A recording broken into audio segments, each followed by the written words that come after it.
سيد الأولين سيد الآخرين سيد الأولين سيد الآخرين মুখে দাড়ি নেই, কিন্তু নবীর সম্মানের প্রতি ভালোবাসা ছিল আকাশ ছোঁয়া। যে ভালোবাসার কারণে ১৯ বছর বয়সে তাকে উঠতে হয়েছিল ফাঁসির মঞ্চে। বলছিলাম ১৯২৩ সালের সেই কাঠমিস্ত্রি ইলমুদ্দিনের কথা। গাজী শহীদ ইলমুদ্দিন অবিভক্ত ভারতের লাহোরে ১৯০৮ সালের ৪ ডিসেম্বর জন্মগ্রহণ করেন। তার পিতা একজন কাঠমিস্ত্রি ছিলেন। বয়ঃপ্রাপ্ত হলে তিনিও দোকানের কাজে যোগ দেন। ১৯২৩ সালে রাজপাল রঙ্গিলা রসুল নামে একটি বই লেখেন। এই বইয়ে মহানবী হযরত মুহাম্মদ সাল্লাল্লাহু আলাইহি ওয়াসাল্লামকে নিয়ে কুৎসা রচনা করা হয়েছিল। বইটির লেখক ছিলেন প্রসাদ প্রতাপ। তখন ভারতীয় মুসলমানরা বইটির নিষিদ্ধের দাবি জানায়। এ নিয়ে বিক্ষোভ চরমে পৌঁছালে লাহোর সেশন কোর্টে মুসলিম আইনজীবীরা মামলা করেন। আদালত রাজপালকে দোষী হিসেবে সাব্যস্ত করে। তাকে দাঙ্গা বাঁধানোর প্রচেষ্টায় দোষী সাব্যস্ত করে সাজা দেয় সেশন কোর্ট। পরে রাজপাল হাইকোর্টে আপিল করেন। আপিল আদালতে এর শুনানি করেন জর্জ দিলীপ সিং। তিনি সংক্ষিপ্ত রায় উল্লেখ করেন তার বইতে যা লেখা আছে তা ইন্ডিয়ার প্যানাল কোডের সেকশনে ১৫৩ লঙ্ঘন করে না, অর্থাৎ তাকে দাঙ্গা অভিযোগ থেকে অদ্ভুত এক রায়ের মাধ্যমে মুক্তি দেয়া হয়। নবীকে ব্যঙ্গ করাকে ইংরেজরা মত প্রকাশের স্বাধীনতা হিসেবে উল্লেখ করে। এটি পক্ষপাতপূর্ণ রায় হিসেবে ব্যাপক সমালোচিত হয়। এ ঘটনা লাহোর থেকে ঢাকা সব মুসলিমদের কাছে ঘৃণ্য বলে পরিগণিত হয়। এ ঘটনা নিয়ে বিক্ষোভ মিছিল সম্মেলন চলতেই থাকে, কিন্তু ব্রিটিশ সরকার মুসলিমদের দাবির প্রতি গুরুত্ব আরোপ করেনি। ইলমুদ্দিনের আব্দুর রশিদ নামের একজন বন্ধু ছিলেন, তাকে তিনি সিধা বলে ডাকতেন। একদিন তারা দুই বন্ধু মসজিদের পাশ দিয়ে যাচ্ছিলেন। ওই সময় মসজিদের কাছে অনেক লোকের ভিড় দেখতে পান। সেখানে গিয়ে দেখেন অনেক লোকেরা তখন রাজপালের বিরুদ্ধে স্লোগান দিচ্ছিল। এ সময় গাজী ইলমুদ্দিন সিদ্ধান্ত নেন যে তিনি রাজপালকে তার দোকানে গিয়ে ছুরি দিয়ে হত্যা করবেন। ইলমুদ্দিন তার বন্ধুর কাছে নিজের ইচ্ছার কথা জানান। একটি সূত্র মতে তারা দুজনেই বই প্রকাশক রাজপালকে হত্যার সিদ্ধান্ত নেন। সময়টা ছিল ৬ সেপ্টেম্বর ১৯১৯ সাল। গাজী ইলমুদ্দিন বই প্রকাশক রাজপালকে হত্যার উদ্দেশ্যে বাজার থেকে ১ রুপি দিয়ে একটি ছুরি কিনে নিয়ে আসেন। ছুরিটি সাথে নিয়ে তিনি রাজপালের দোকানের দিকে এগিয়ে যান। এ সময় রাজপাল তার দোকানে উপস্থিত ছিলেন না। তার কিছুক্ষণ পর তিনি আসলে ইলমুদ্দিন তাকে জিজ্ঞাসা করেন, আপনি কি রাজপাল? উত্তর দেওয়ার সাথে সাথে রাজপালের বুকে ছুরি ঢুকিয়ে দেন ইলমুদ্দিন। হত্যার পর ইলমুদ্দিন পালানোর কোনো চেষ্টাই করেনি। এরপর পুলিশ ইলমুদ্দিনকে গ্রেপ্তার করে। অক্টোবরের ৪ তারিখ তাকে পাঞ্জাবের মিয়ানওয়ালি কারাগারে প্রেরণ করা হয়।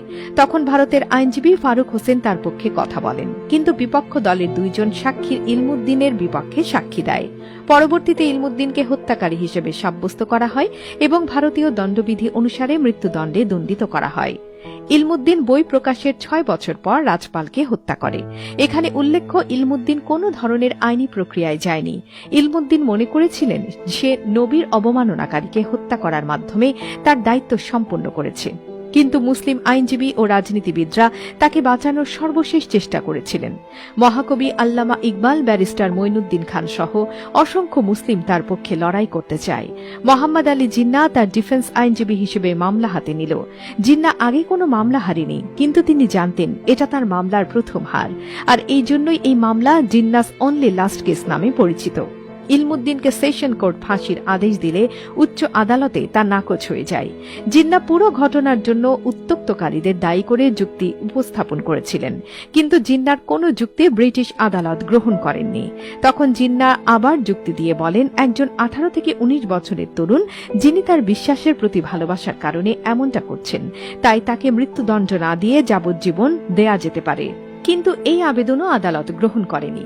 এরপরই কর্মকর্তারা ইলমুদ্দিনকে ফাঁসির মঞ্চে নিয়ে যায়। তবে তখনও রাষ্ট্রের সকল অ্যাডভোকেটগণ ছিলেন ইলমুদ্দিনের পক্ষে। তারা বললেন, ইলমুদ্দিন তুমি বলবে, তখন তোমার মাথা ঠিক ছিল না। কিন্তু তিনি তা না বলে আদালতের কাঠগড়ায় দাঁড়িয়ে বলল, আমি স্বেচ্ছায় সজ্ঞানে তাকে হত্যা করলাম। পরে যখন অ্যাডভোকেটগণ জিজ্ঞাসা করলেন, তুমি এভাবে কেন বলছো? তিনি বলেন, আমাকে স্বপ্নে রাসূল সাল্লাল্লাহু আলাইহি ওয়াসাল্লাম বলেছেন, ইলমুদ্দিন তাড়াতাড়ি আসো, আমি তোমার জন্য অপেক্ষায় আছি।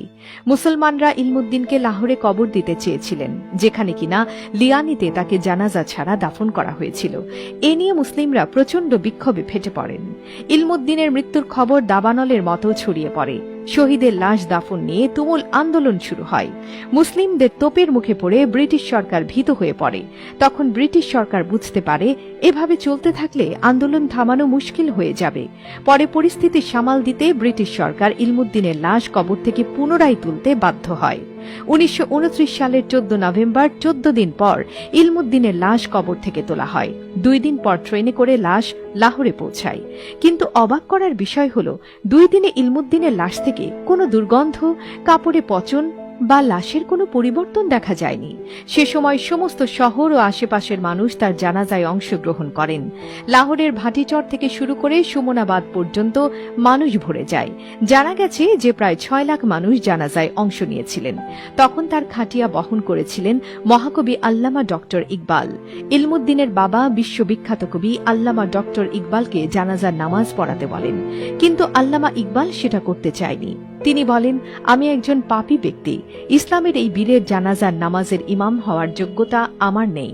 তখন ওয়াজিদ খান, মসজিদের ইমাম আল্লামা জাফর আলী খান ও মোহাম্মদ শামসুদ্দিন জানাজার নামাজে নেতৃত্ব করেন। লাহোরে ভাওয়ালপুর রোডের কাছে মিয়ানসার কবরস্থানে ইলমুদ্দিনের লাশ সম্মানের সাথে দাফন করা হয়।